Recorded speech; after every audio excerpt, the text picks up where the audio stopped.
Halifax sits west of Kingston and south of Pembroke on a little over 17 square miles of land and has a population of about 7,700.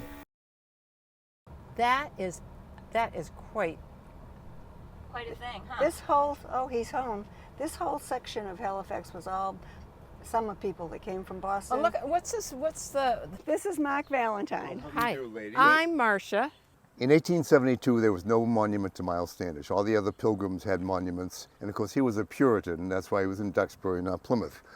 Well, to make a long story short, it was just a group of regular guys that said, in cranberry growers and all, that let's do one to Miles Standish, but they were on the ball enough to get the President of the United States to be the honorary chairman of the committee to build the monument to the first military leader of the colony, and who ended up sending the cornerstone and dedicating the monument. But he was in the mood, Ulysses S. Grant, because it was the same year that he put aside Bedloe Island in New York for the Statue of Liberty. Well, to make a long story short, we're jumping ahead. On the 50th anniversary of the dedication of the monument in Duxbury, you know which one I'm talking about, because that's a copy down there. These are the original. According to the Boston Globe, on the 50th anniversary, the big year is upon them. There's celebrations all over. Well, the quote from the Globe was, "A lightning bolt heard round the county." That's the quote, when this lightning bolt hit. And what we have found in our research with the weather, a crystal clear day, a solid lightning bolt came down, crystal clear. So heat lightning or whatever the Indians consider it. I don't mean Indian first inhabitants, however, no disrespect. Yeah. You can see where on his front boot there is still burnt. You can see on the top of it and all.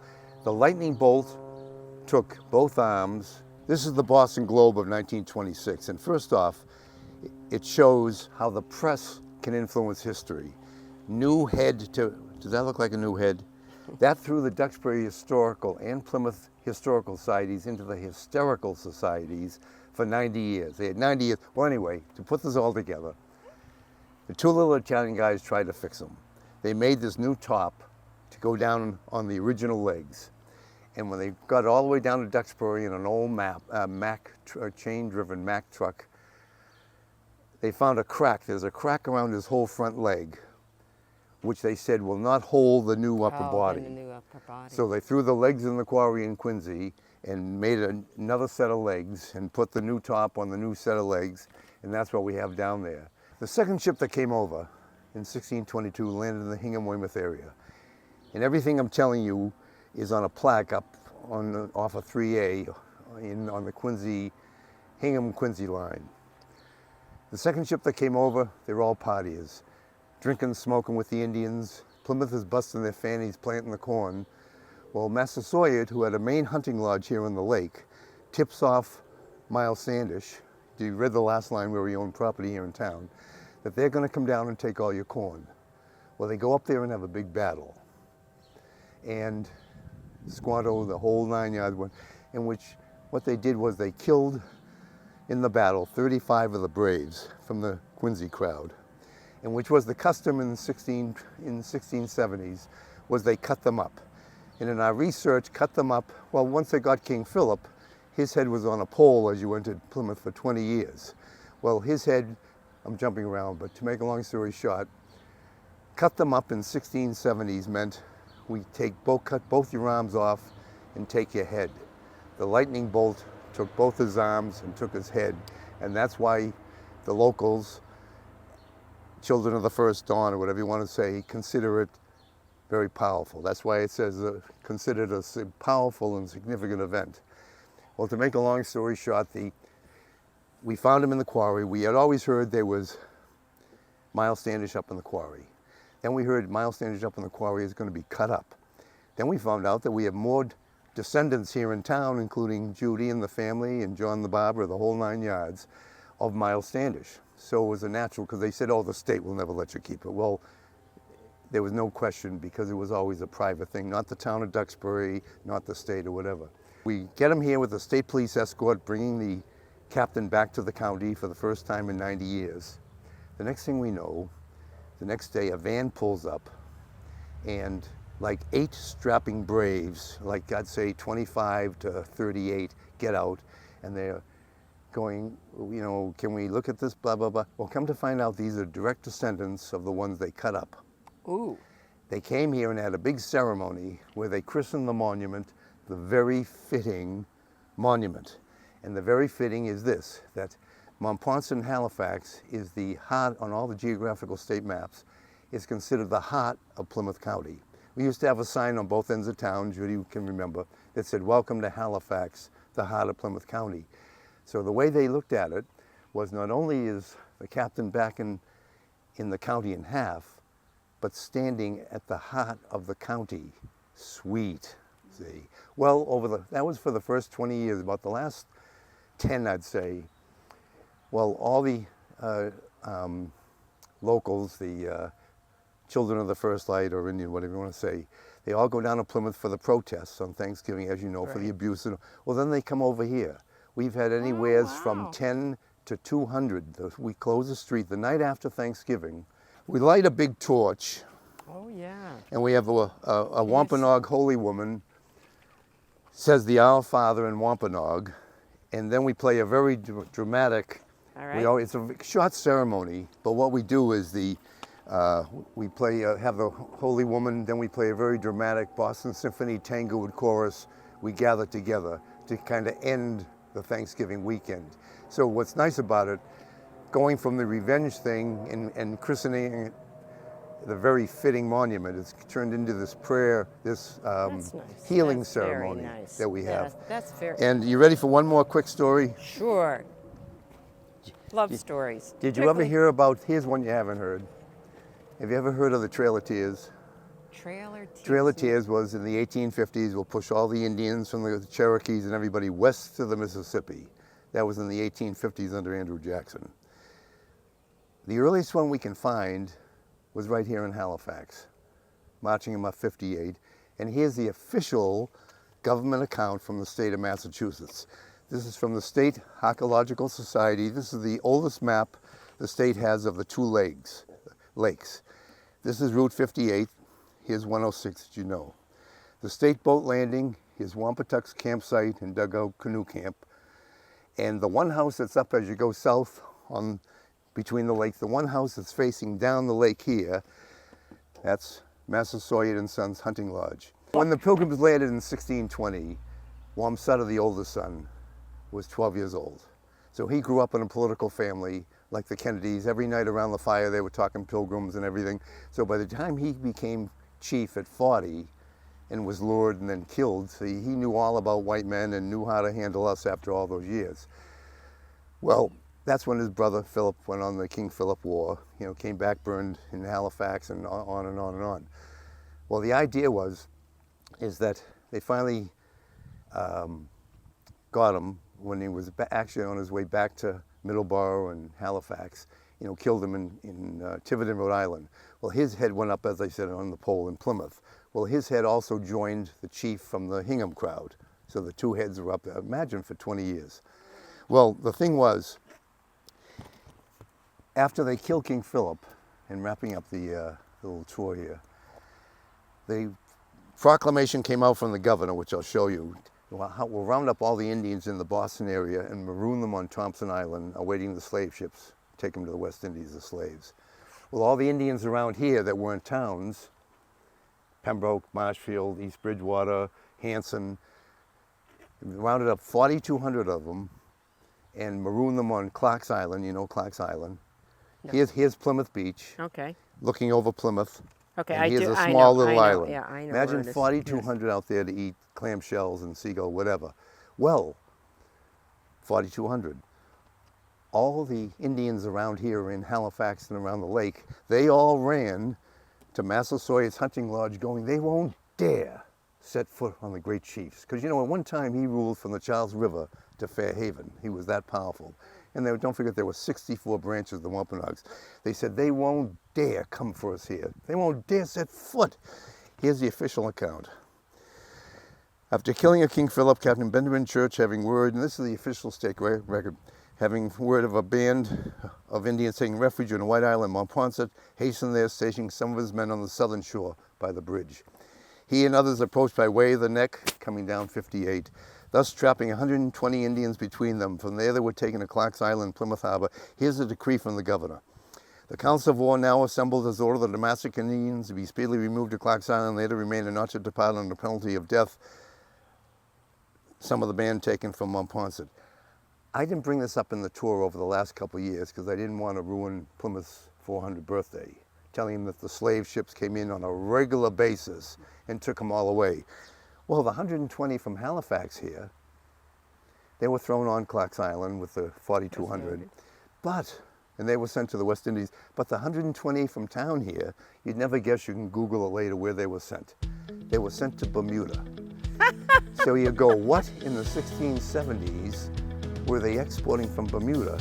Shiploads, and you can Google this, Easter lilies. Easter lilies was the #1 angina and heart medicine of the day. And if you Google heart medicine, Easter lilies, it comes right up and shows you the connection. This Mattaposset path, you see where there's dip between the trees here, you see the light? Yeah. That between the liquor store and that white cake, that's the way to Duxbury that they took them. It goes over by this side of Silver Lake, comes out behind Bonji's, crosses 3A to Tinkertown with Miramar on your right, and that's the way they took them. And that's what we consider the first Trail of Tears. This is Mark Valentine. Hi, I'm Marcia. So if you look into the front bumper of the truck, yes, it goes down the tracks. It's What goes down the track? The truck. See under the front I bumper see of the that. It railroad. goes down the track? Right. Well, here we put it up here for when we work on the truck. And I'll start with did you read this plaque here? I did. Halifax was the first town, according to the Brockton Enterprise, to spot Lindbergh since he left on his flight. Matter of fact, it was front page. And the neat part about it is he was using railroad maps. According to the Brockton Enterprise, you know what we can do? Come down here in the shade. According to the Brockton Enterprise, and everybody that saw it here in town, he almost hit the top of the Congregational Church, which is 88 feet.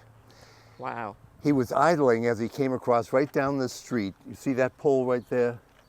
Right over here. He was using railroad maps, and one of the compass points he had to hit was the crossing of State Highway 58 and the old Colony Railroad coming from Boston to Plymouth. And what's neat about it is that he sent from because in a matter of minutes he'd be out over Marshfield and gone. He was on target if he hit this post. Well, to make a long story short, he sent Halifax a telegram from the Ritz in Paris, thanking us for coming out as a town and going, hey! And they proudly have it framed at the Historical Society hanging on the wall. First off, you know about the seal of the country, like on the, this truck is getting ready to be sold. Oh! Well, first off, if the country's at peace, the eagle on the country seal faces the olive branch. If the country's at war, the eagle is supposed to. They used to actually change the rug in the Oval Office. But this truck, we carry national treasures and a historic collection of flags. Although all the flags are government property, there's no government money or taxpayer money involved. We're all volunteers. This truck here, the other one, had its anniversary June 6th, the one that's behind this one. It was the first American truck under the English Channel. In 1994, I was over for D-Day. I've been with it every mile. The other truck has gone 2 million miles. What? 2 million miles. No way. 34 countries. Well, first off, let's see. This is the only reprimand I ever had, which was crossing the lake by Mom. You took that truck out on the ice? Here it is, Stonehenge with the Queen's Ship in London, downtown London, Pikes Peak, Hoover Dam. Every one of the holidays, that's me crossing the Cape Cod Canal Railroad Bridge on the rails. I'm up on the rails. This is the size of the flags. We have 25 90 footers. They're all government flags. Many, all the well, we have the foreign flags. This is the chest that we house inside here. Come back another day for that. That's stored on board the USS Constitution, and that's me right there with the no hair. Every year we usually do the front of the State House with one of the historic flags. When you say historic flags, how many? We have 25 right now. The 25. Each one was commissioned by a different branch of the government. And commissioned when? Well, the first one, which I'll show you, see we have This is a University of Mississippi in Oxford. We have, this is going off to World War II. These are some of our World War II flag Flags, collection. okay. And the trucks aren't even allowed at the palace, at Buckingham Palace. General Patton's grave in Luxembourg. People forget, he's buried there with 5,000 19-year-olds, Americans, are killed over Christmas and Christmas Eve, 1944. Wow. People forget all that. Holland are the narrow streets. That's arriving in Rotterdam, and what I want to show you, which you won't believe, Bridgewater, arriving in Japan.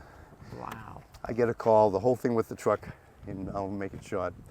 We'd get a call, we have to go, they go, Mr. Valentine, you have to leave a week from Monday for the Arctic Circle. I said, the Arctic Circle? The Arctic Circle? It's February. It's the end of January. You don't go to the Arctic. Well, of course, we got snowbound in the Yukon. The Air Force had to fly in and rescue me with the truck. Here's what they did. Here it is on the truck. With mountain passes closed ahead, the expedition is snowed in. Here's the dispatch from the Mounties, Royal Canadian Mounted Police, Whitehorse, Yukon Territory, to State Police Headquarters in Boston. U.S. Air Force sent in to airlift flag truck and crew, arriving in Elmendorf in a blizzard. There it is on board the plane. That's how, you see my license plate. And that's basically it. So it's used for just very, very special purposes. And the main first flag we ever carried and dedicated was at Mount Rushmore. And this is the flag here. Yeah. That's a Boston Globe photo. Now his job was to, if it got hooked up on the nose, to get it by the nose anyway. But we had about 20 people from Halifax come out west. Here it is here. Wow. I think I saw. And see, that's him somebody? hanging right there. Wow. And that's me in the red over here. Oh my goodness. So Oh. Wait, up on the rocks? on the rocks, up on the monument. How did you get up there? Yeah. Well, you climb up, there's only been about 200 people on the top. You're not allowed on the top of Washington because it's so smooth you'll roll right off.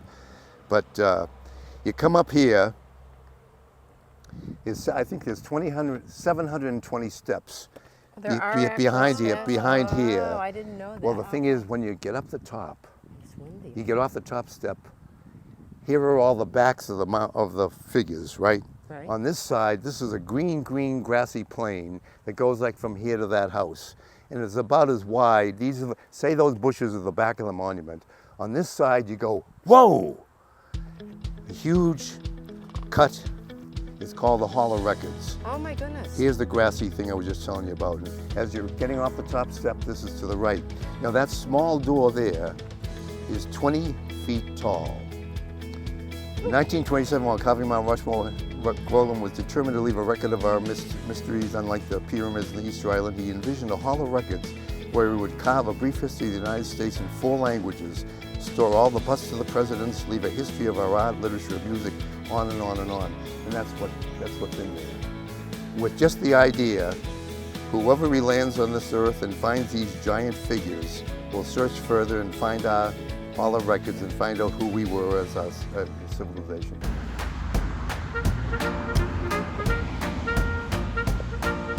It's marinated meats.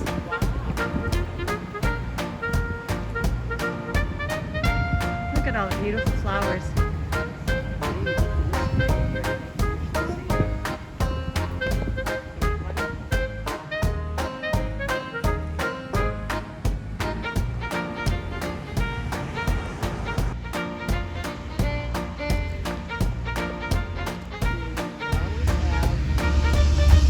That's part of your charm. Everybody loves flowers. Everybody speaking things, kicking it. Their meat, the blonde meat is amazing. Yeah, the diplomat.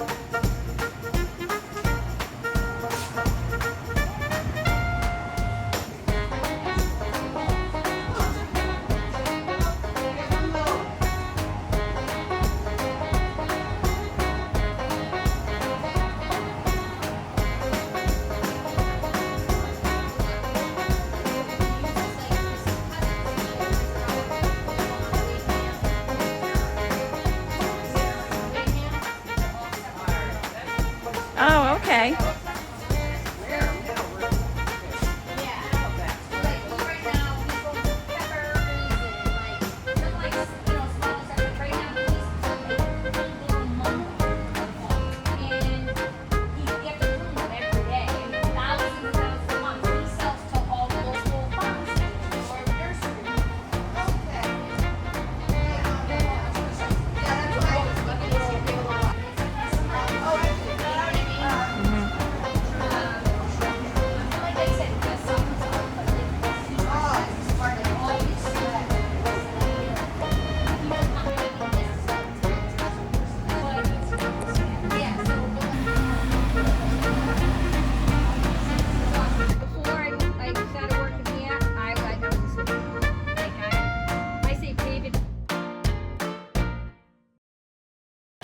We're here with Christine Trotta. And are you the manager? No, I'm a waitress, but this is my family's establishment. Right. At the D's Grill 58? D's Grill 58 for Debbie and Dave, yes. Okay. In Halifax, Massachusetts. Tell us the history of the restaurant. The restaurant has been open since June 6, 2009. A family-run establishment. My mother, my stepfather, and my brother, we all work here. Oh, brother too, okay. And we all grew up in the area of Halifax. Okay, so you've kind of worked here your whole working career then, Yes, right? yes. I worked here for 15 years for my family. And what did they do before they had this restaurant? So my stepdad, he has been a chef since he's been 18 years old. And he worked, I think, 4 years down in Plymouth, Mass. Okay. And then he opened a restaurant with his father in Hanson. And he had that for like 10 years. Wow. Yeah. Okay. And you said that this building was built kind of right before you moved in here, right? Yes. What kind of food would you say you serve? So it's American cuisine. We specialize mostly in seafood. All our seafood is actually brought in every single day and all locally sourced. Oh, excellent. That's great. So you're known pretty much for your seafood, you said. That's Yes. pretty popular here? Our main thing is our fisherman's platter. That's everyone's like go-to. You get haddock, you get scallops, shrimp, and the whole clams are absolutely superb. They're so delicious. Oh, that sounds great. Yes. You're open for lunch and dinner? Yes, we're open from lunch and dinner. We're open from 11 to 10 o'clock at night, Monday through Saturday. And we actually have a sister restaurant across the street called Grannies. And that is our Italian restaurant. Oh. So for the okay. people that want the same Grill 58 experience, they can go over there. So that's why we try to incorporate and put 2 restaurants in town to give everyone the option of being able to enjoy our food any day of the week. Oh, that's awesome. So Yes. is that open on Sundays then? You're not open? That's open on Sundays. I apologize. That's open Sundays, and we're definitely known for our prime rib over there. Oh. $15.95 with potato and veg, all day, all night. We go through so many prime ribs. It's ridiculous. My mouth is watering. But my main thing that I love to get here is the land and sea. And you get our house-made steak tips with our baked stuffed scallops or baked stuffed shrimp with potato and vegetable. And it's sweet. You get the saltiness. It's so delicious. That sounds great. Mondays through Thursday, we have our lunch specials, and those go from 11 o'clock to 3. Okay. With our senior citizens, we have a more affordable meal called our mini meals, and that's from 3 o'clock to 6 o'clock, and that's served with super salad, an entree, and a dessert for $15. You can't beat it. You can't beat it. That sounds like it's right up my alley. But the owner's wife, my mother, she makes our number one dessert is the gingerbread. Oh. And that's a family favorite. We can never ever tell a soul. And it's done with fresh dark molasses. It's absolutely delicious. And she has that all year round? She literally makes it almost every single day because we run out of it every single day. And it's served with vanilla ice cream and whipped cream. It's so good.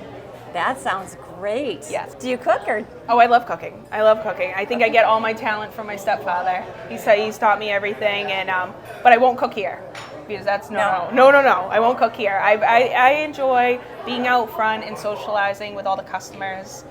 We have a great clientele and customer base that has come in here and dedicated 15 solid years and supported us in this town.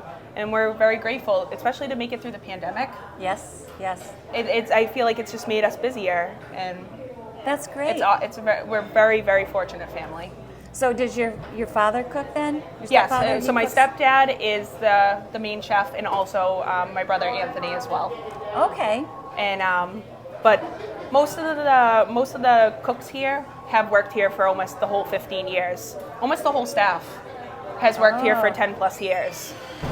But I guess the owners must be nice. They enjoy working for them. I guess so. Working here is almost, we're all so grateful. It's almost like this is our family. It's not like we just come to work.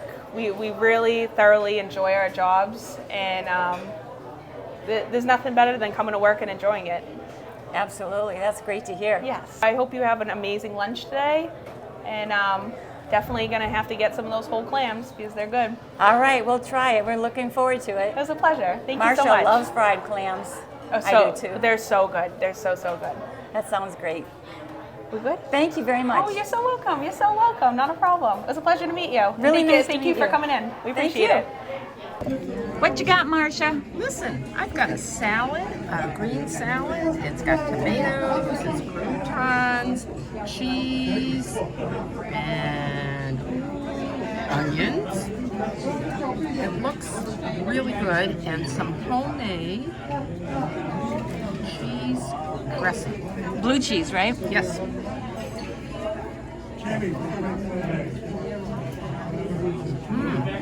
It is good.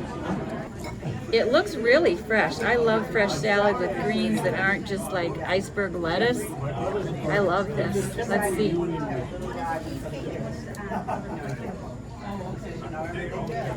Are we enjoying that blue cheese? It's really good. So good. So good. That's excellent. Wow. It's wild. There you go, That is Marcia. wild. I'm going to try one more. Full belly. You think you can manage it? I don't know. I'm eating with my fingers. That's the best way. Now I get the belly. Ah. How is it?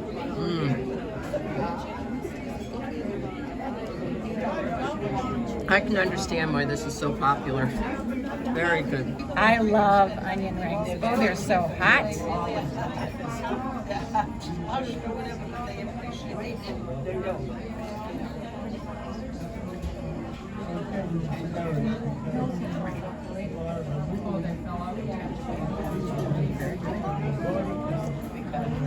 Enjoy.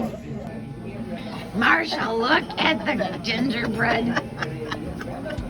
All right, this is homemade by Christina's mother. Let's go, Marcia. Okay, I'm gonna get a little ice cream. Oh my goodness, a little whipped cream. That is good. Usually you only get gingerbread at Christmas I time. know. I think I just lost my dessert.